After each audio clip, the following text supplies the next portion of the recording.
Hi, my name's Hannah, and you can think of me as your own personal queer hype human. I work as a queer guide for entrepreneurs and anyone looking to navigate the online space as part of the Alphabet Mafia. On this channel, I provide tips and insights and perspectives for coming out and being your most authentic self. I'm here to encourage and support and just love on you on your journey. In the last year, there's been so many Zoom meetings, Microsoft Team meetings. Thankfully, my company mostly did everything just audio only. But on the occasions where we had to turn on our video, whether it was just for a team meeting or a meeting with a partner, I took that flag down. I took it down because I didn't know how it would be received. The simple act of purchasing that flag and hanging it up on my wall was so pivotal in my coming out journey. Because for me, it signifies the deeper self-acceptance that I have come to foster and nourish. So by taking that down, it felt like I was disregarding all the work I've done. And it really took its toll. Because it is so important for me to bring my full self to all aspects of my life.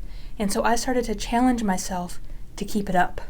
How do you decide whether or not to fly your flag in a work setting? It's safety first.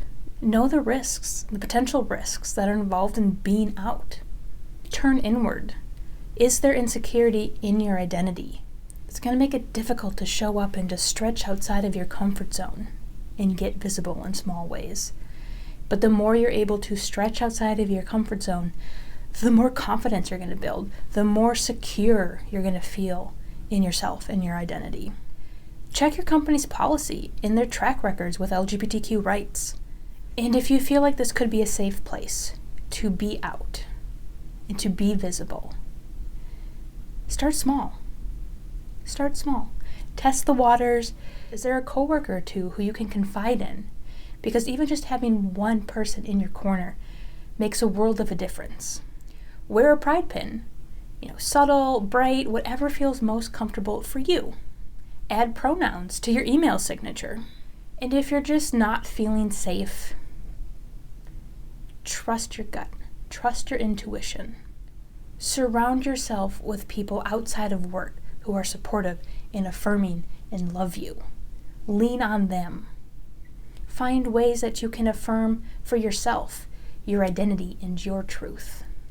And start making a plan to leaving that company culture and to finding some place that will be more supportive and affirming and welcoming. More often than not now, that flag stays up. But there are times where I take it down because I just don't have the energy to deal with whatever reactions or consequences could come from it. And on the days I take it down, I make sure to give myself a little extra self-love, to practice some self-care and nourish myself. For that hour, when the flag is down and I'm hiding a piece of myself, I try to reframe it not as hiding myself, but as protecting myself. Protecting my energy, mental and emotional, because that is the greatest act of self-love that we can do for ourselves, is to recognize when we can't expend this extra energy, when we don't have it in us. We don't need to always be visible, to always be flying our flag. The more visible we can be, though, and the more we can start showing up as our authentic selves, the better our life will be, because there's so much power and freedom in being able to give our full selves in whatever it is that we do. There is so much power in being visible and leading the way for other people within the LGBTQ plus community to start feeling safe, to also be visible and come out.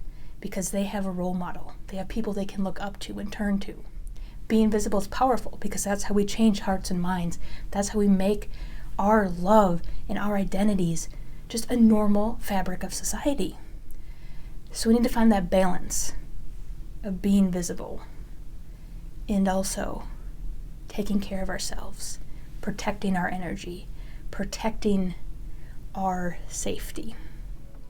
That's all I have for you today. If you found any of these tips helpful, please subscribe to my channel. I'll be releasing new videos bi-weekly and would love to continue supporting you on your journey. And if you're interested, I have more tips and advice and photos of my adorable rabbits on my Instagram, which is linked in the description below. Thank you so much for watching. I'll catch you next time.